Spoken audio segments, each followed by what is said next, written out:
Danny's parents told him never to go into the basement. I was over at his place the first time he tried to open that thick, dark oak door. I remember, we were 7 at the time, I think, him flashing me that cheeky, lopsided smile, before standing on his tiptoes and straining for the handle. I remember his dad snatching him away a second later and slamming him back down next to me with a force that brought tears into Danny's eyes. Mr. Johnson was a very big man, and although I'd known him all my life, he had always been a slight source of fear for me. As I grew older, this infantile nervousness around him subsided a little, but he always made me wary. Mr. Johnson knelt, gripping Danny's shoulders. His face was red with anger, but he also looked shaken. I noticed he was trembling almost as much as his son. "Listen to me, Danny." His voice cut like a knife. "You never, ever open that door. Do you understand me? Never.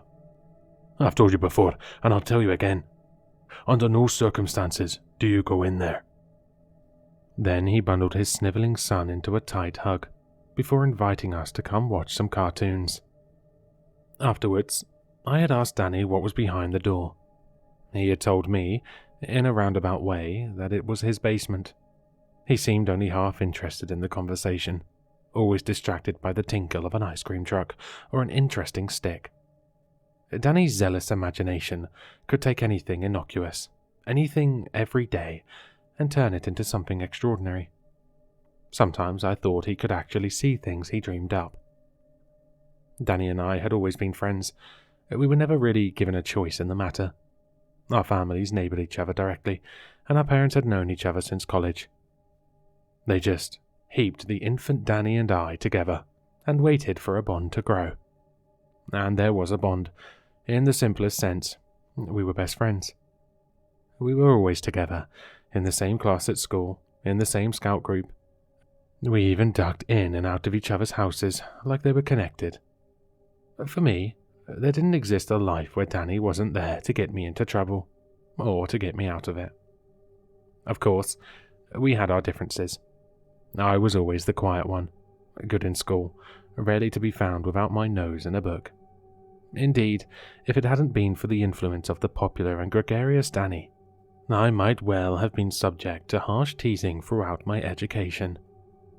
That was how our unspoken trade-off played out. Danny would vouch for me amongst our peers, seeing that I was invited to games of tag and birthday parties, and I would help Danny with his schoolwork. He never had a head for sums or science, but his weakest spot was English, spelling, creative writing, a rare point of humiliation for Danny. He could never wrap his brain around which words fit to which meaning, or which meaning fit to which word, or what the word was for a particular meaning, etc.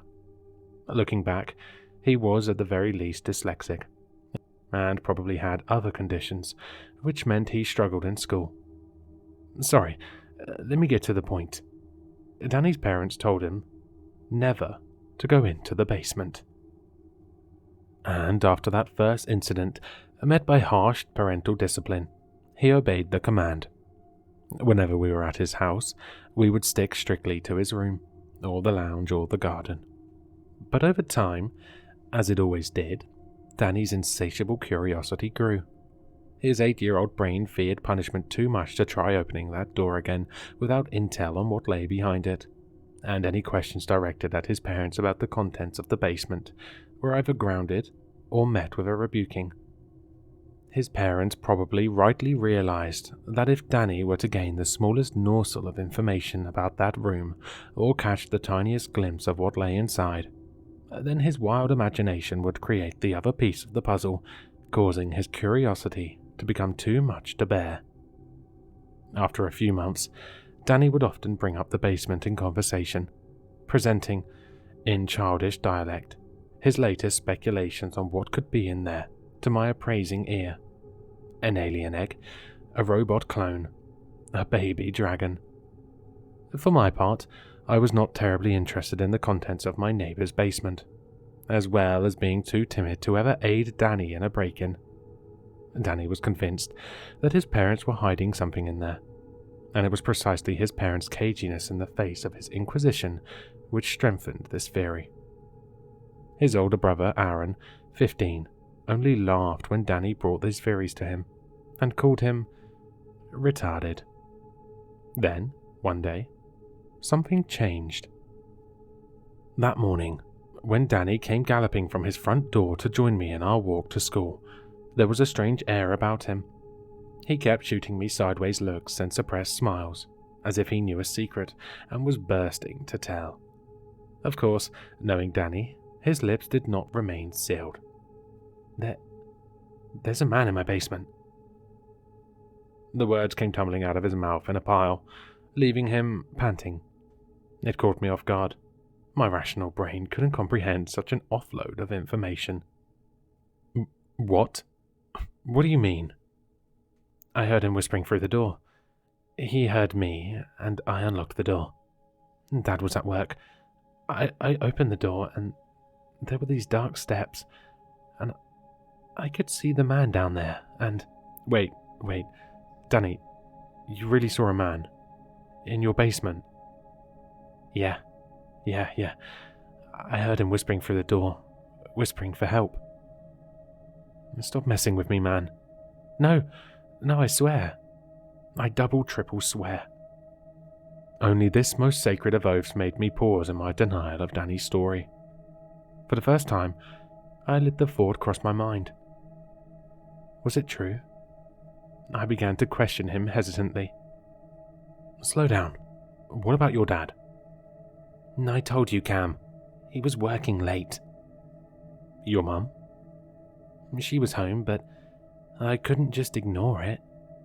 She'd kill you if she catches you, man. She won't. I shut the door afterwards. So, he whispered through the floor? Yeah. He must have heard me walking around. The house was really quiet. I heard him whispering. I put my ear to the floor, near the mouldy floorboard. You know where I mean. And I could hear him.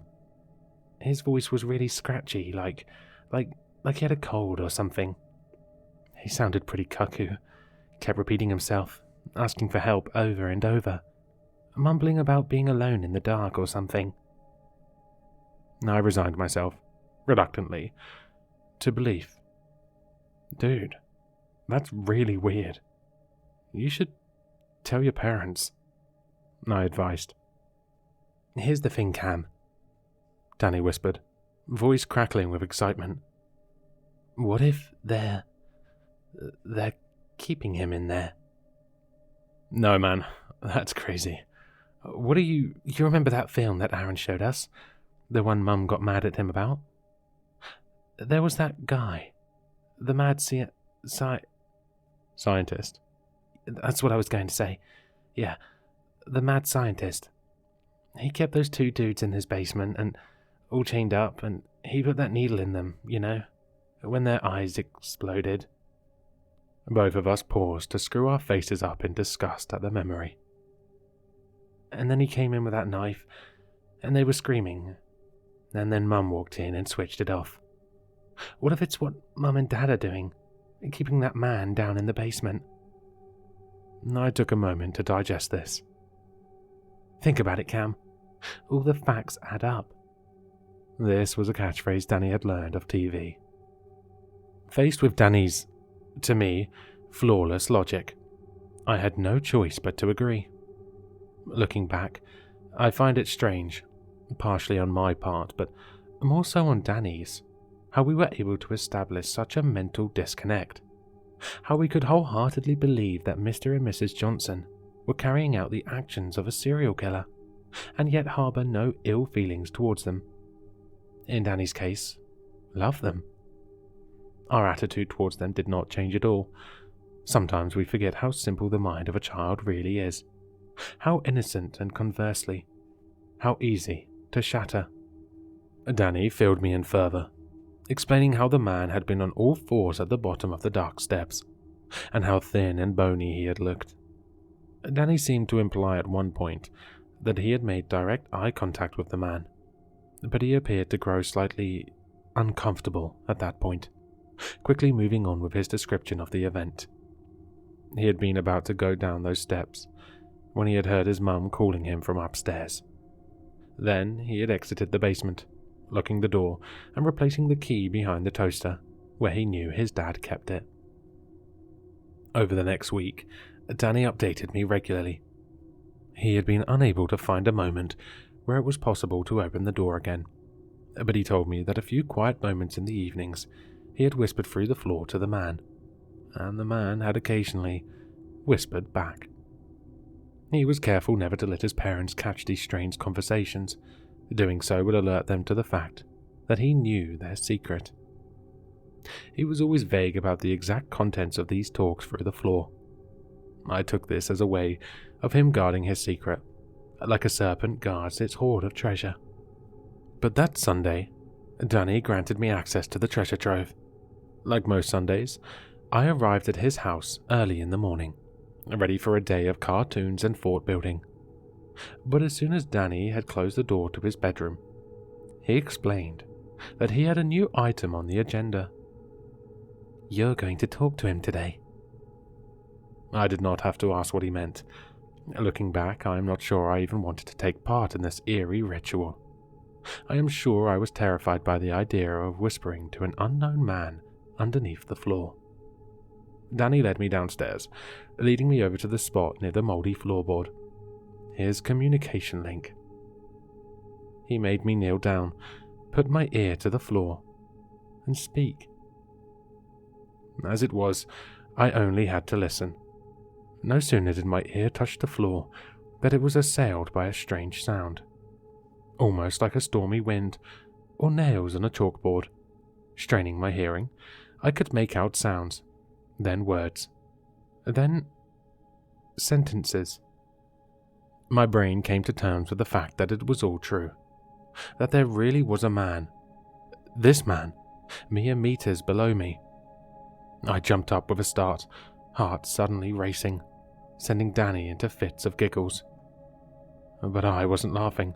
There was something altogether not right about what was happening. My young mind couldn't place it exactly, but it had something to do with that awful rasping voice. Slowly this time, I dipped my head again, this time paying attention to what was being whispered to me. Hey, you still there? Help me. Please, kid, you gotta help me. There's nothing down here but the shadows all around. Help me.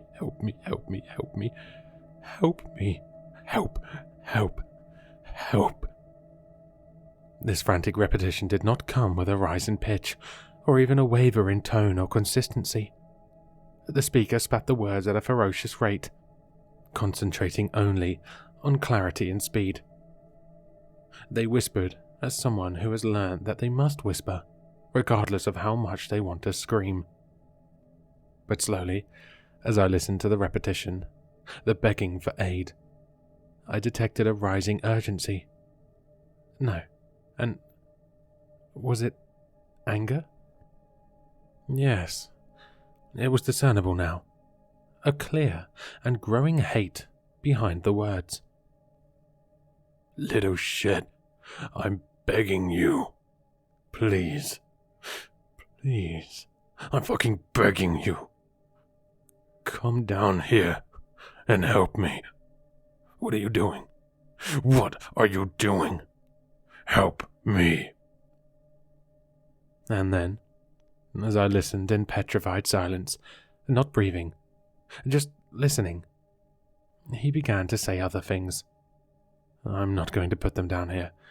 I haven't spent 20 years in therapy trying to burn them from my mind to put them down here. Just know that from what he said and how he said it, all I could think was that this man, this wretched thing below me, was the most desperate person I had ever come into contact with.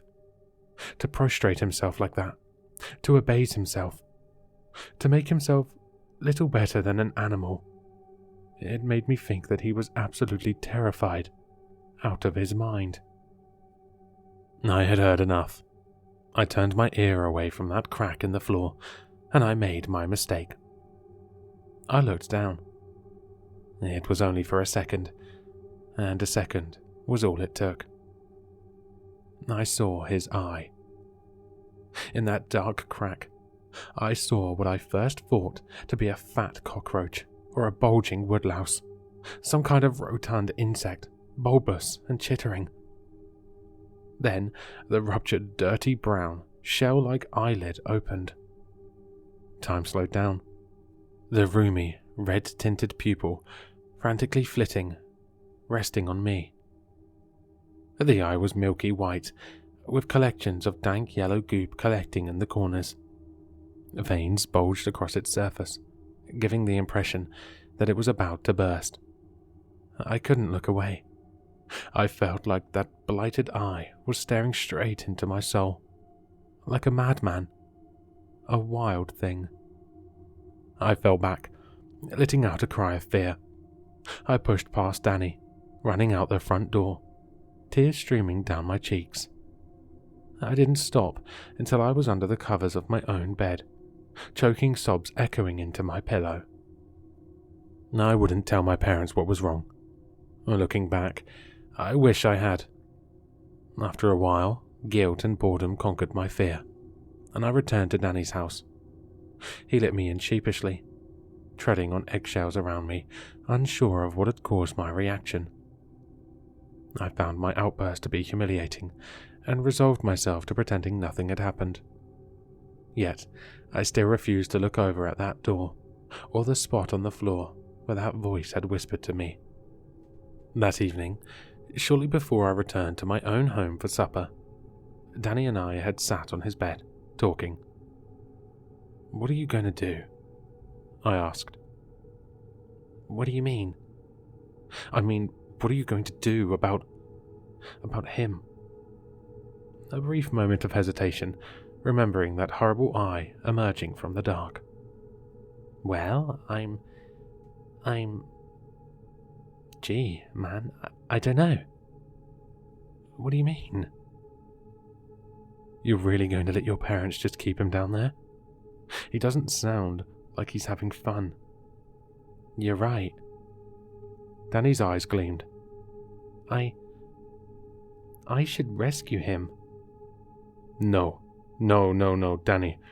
I meant, like, tell Mrs. Carter or somebody." But Danny was far away, imagining himself playing the part of the hero, crowds thanking him, the president meeting him, all the chocolate he could eat. I realized forlornly that he would not be persuaded. "I'm going to get him out." I don't think that's such a good idea. What about your parents? Danny, if they catch you..." "They won't catch me. I'm quick, and I've opened the door before, remember? Besides..." Danny attempted a macho persona. "What are they gonna do? Ground me? No cartoons for a week?" He scoffed. Where before, punishment had been enough of a threat to deter him, it now was useless. Danny had too much to gain. "No, Danny." I attempted to put into words a concept my young mind could not fully realize. Something unpleasant, a darkness hatching at the back of my brain. Something beyond being grounded. Something beyond the simplistic idea that a parent loves you no matter what. I also think that I did not believe, in my heart of hearts, that Mr. and Mr. Johnson were truly capable of holding someone in their basement against his will. That they were truly capable of hurting Danny. My warning came out as vague and feeble. I think that if they catch you, they're going to do something really bad. But Danny wasn't listening. He explained to me how, that night, after his parents had gone to bed, he would sneak downstairs, grab the key from its hiding place behind the toaster, unlock the door, go down those dark steps, and bring the man in his basement into the light. He said that he would be extra careful, and if he heard his parents coming, he would just lock the door and hide. As I left that evening, he told me he would tell me all about his escapade the next morning, on our walk to school. Looking back, I marvel at how we could have possibly thought that our daily routine would be the same. That night, I was racked with fear. Not the same fear as I had felt after seeing that eye. That was short and sharp and painful, like an electric shock. No, this fear was far worse. It was slow and creeping, slithering around in the pit of my stomach, strangling me. I didn't touch my food and was sent to bed early. My parents thought I was ill. Danny's parents told him never to go into the basement. And the next day, Danny was gone. I waited for some time on the sidewalk, outside his house, praying to see that cheeky, lopsided smile. But he never came. Eventually, Mrs. Johnson saw me through the front window and came out. "Is Danny sick?" I asked. I already knew, though, what was coming. "No, we thought he had gone to yours." A look of fear spread over Mrs. Johnson's face, and the nightmare began. Over the next 3 months, I got accustomed to seeing the flashing lights of police cars and seeing cops coming and going through the Johnsons' home. At first, the Johnsons were panicked. There was no sign of a break-in. The front door was still locked, and the neighborhood was so friendly. Everyone knew each other. There was absolutely nothing which could explain Danny's disappearance. I remember, after the first week, adults began talking in hushed tones around me. That must have been when they made the development in the case. On the third day, the story made it into the local news. The Johnsons were interviewed outside their home. In the short time, their initial panic had faded to anguish and despair, at least from the outside. Only I knew the truth. Danny had been caught. His parents had done something horrible to him. If I had been afraid of Mr. Johnson before, I couldn't be in the same room as him now. I tried to tell anyone who would listen of my secret insight, but nobody would pay it any notice. Indeed, I was scolded by my parents for being insensitive and inappropriate. Over the years, I stopped trying to convince people. My pain just became a numb, Danny-shaped hole. But I never forgot. When I was older, probably around 13, my mother decided it was time for me to know the truth of the case, what they had found at the end of the first week. She explained that Danny's house didn't have a basement. Behind that thick, dark oak door, there was an old, unused supply closet. His parents told Danny never to go in there because they stored bleach and other harmful chemicals inside. Danny had never been told it was a basement. That was pure speculation become fact. A product of his troubles with words and his overactive imagination. Inside that closet, behind mops and boxes of clutter, the police had found a hole. The bricks and planks of one corner ripped away. In that hole, there was a dark flight of steps, formed from rubble and broken stones. The dark steps led down into the large sewage tunnel directly beneath the Johnsons' house. In the sewage tunnel, they found many things: a used mattress, a kitchen knife, and the opening that had been made at the top of the tunnel. The chair which had been used to reach the floorboards of Danny's living room, to whisper through. There was writing on the wall, scribblings about shadows and being alone in the dark. Danny hadn't been caught. Unfortunately for him, he made it down there. The police searched the local sewage network and its reservoirs. Nothing. Eventually, they found the last clue they would ever find. Several miles away, an old decrepit storm drain. Danny's watch, half submerged in the mud and slime, and a single bloody handprint, made by a small hand against the wall of the drain, elongated along its length, where someone had fought desperately to not be dragged away. I was wrong. The voice I heard under the floor that day wasn't the voice of a man filled with terror. It was the voice of a man who was utterly deranged. Hello, listeners. If you enjoyed this story, please check out the author in the description. For more content, leave a like, comment, and subscribe for more sinister readings.